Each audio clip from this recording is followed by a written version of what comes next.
Did you know that when you make a move on Ethereum, there's a hidden high-stakes game playing out? And what if I told you this game could be the secret to cheaper, more efficient transactions, or sometimes the cause behind those unexpected high fees and delays?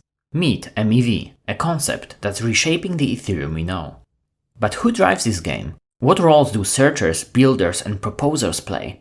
How do flashbots come into the picture, and what's their mission? And does MEV provide extra incentives for validators, or create an existential threat to the decentralization of the whole network? You'll find answers to these questions and more in this video. And we promise you, by the end of this video, Ethereum will never look the same to you again.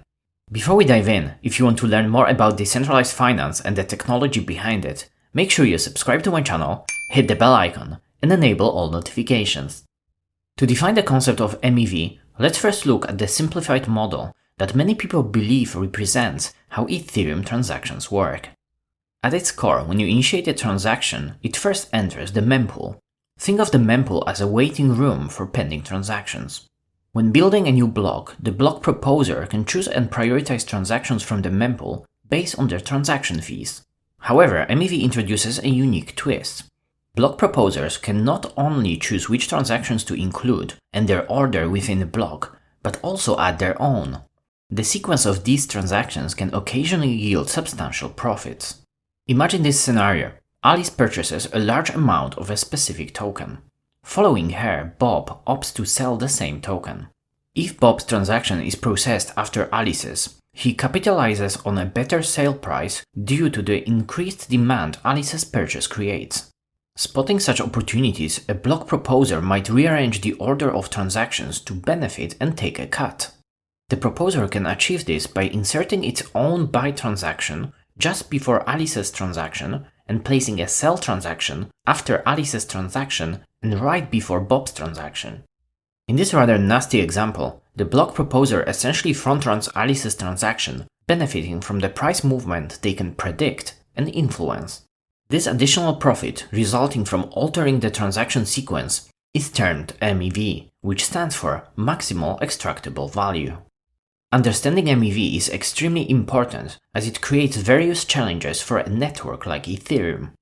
From an end-user perspective, MEV can manifest in different ways, including affecting trade executions. For instance, if you receive fewer tokens from a DEX trade than initially anticipated, it could be due to MEV.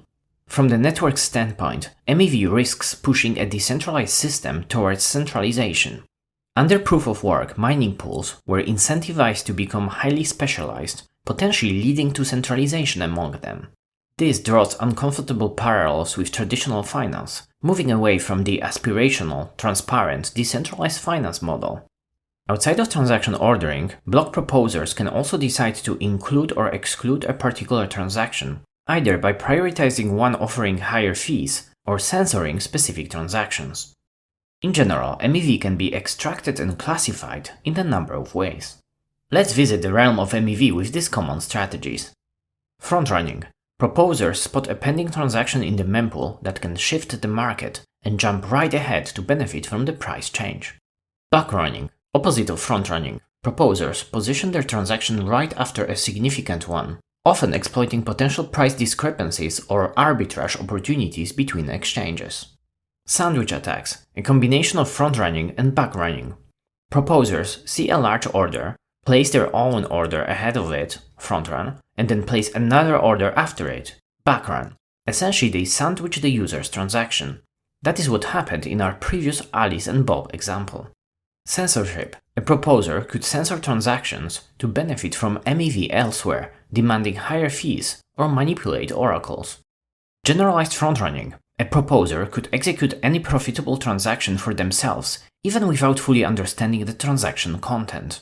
This strategy is possible by simulating transaction execution and determining if the caller of a given smart contract method ends up with more funds than before the execution. MEV strategies can sometimes be categorized as toxic or non-toxic.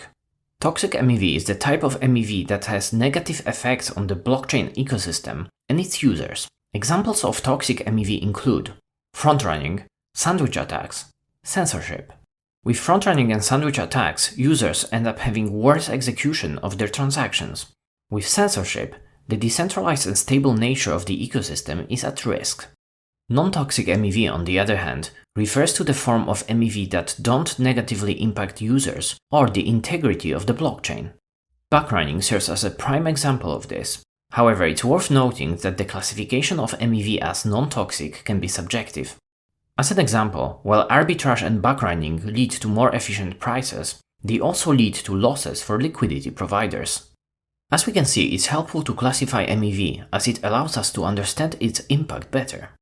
Before we jump into the current MEV landscape, let's look at how we got here and how the MEV space evolved over time.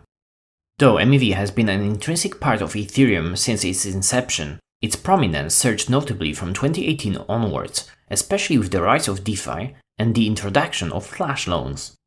In these early days, MEV opportunities were primarily seized by outbidding rivals in the public mempool, marking the era known as PGA, or Priority Gas Auction. Imagine two MEV bots seeing a profitable MEV opportunity. Let's say there is a cross-DEX arbitrage that can capture 0.1 ETH of value. Both bots are incentivized to keep increasing their bids until the opportunity becomes unprofitable.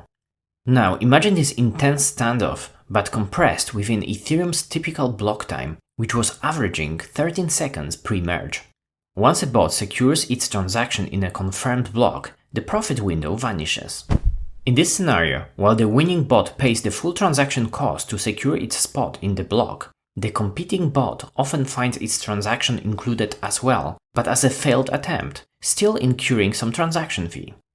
Extrapolate this scenario to hundreds or even thousands of bots competing for analogous profitable opportunities, and we can quickly see why this became a huge problem. Such aggressive bidding not only escalated transaction fees, but also contributed to network congestion, detrimentally impacting Ethereum's regular users. This chaotic chapter of early MEV and its priority gas auctions was well documented in Flashbots 2.0.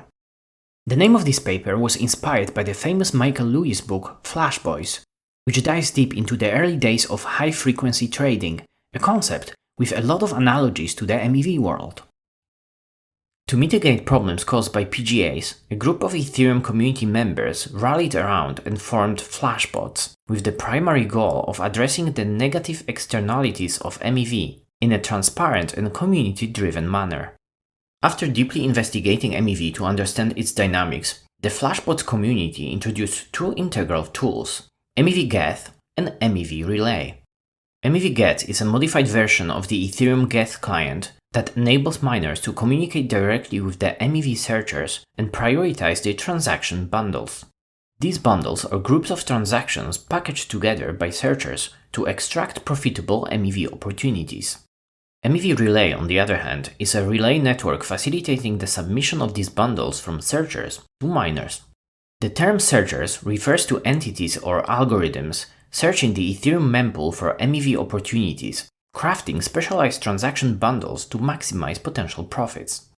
With MEV Geth and MEV Relay, miners, instead of just relying on the transactions in the mempool, would run these additional pieces of software to gain access to another transaction flow that otherwise wouldn't be visible in the mempool. A miner would look at the mempool and transaction bundles coming through MEV Relay and construct the most profitable block. Together, these tools aim to create a more organized, transparent, and efficient framework for MEV extraction, reducing network congestion and aligning incentives among different participants. Over time, MEV Geth started gaining more and more market share, reaching around 90% of the mining power.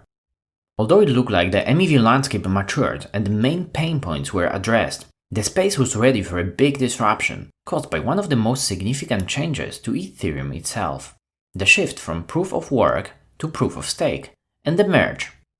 In the post-merge world, the concept of miners on Ethereum ceased to exist. Validators were now the entities responsible for adding blocks to the chain. Alongside this shift, MEV evolved from miner extractable value to maximal extractable value. Anticipating these changes, Flashbots, together with client teams and the Ethereum Foundation, commenced the development of a new protocol dedicated to proof-of-stake Ethereum, called MEV Boost, which was activated as soon as the merge was completed. MEV Boost is a type of proposer-builder separation, PBS. PBS is a design philosophy that allows validators to effectively use third-party block builders for the block building duties. A block builder is a new role introduced by PBS. Using MEV Boost, validators can sell block space to specialized third parties called block builders, which collect, sequence, and introduce transactions to produce a block. Builders want to produce a block that maximizes the fees collected. MEV Boost works by allowing validators to pick the highest paying block offered by builders.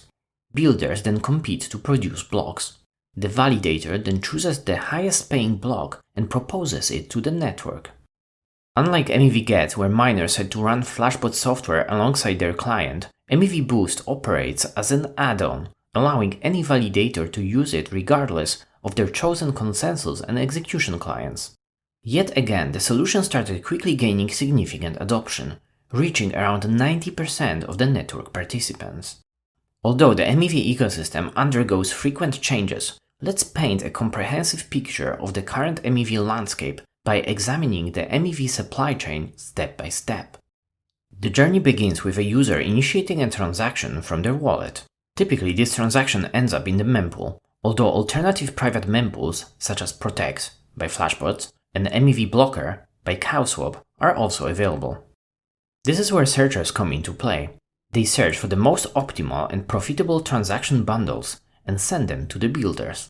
The builder, with access to multiple searchers, potential private order flow, and the mempool itself, constructs the most valuable block it can and sends it to a relay.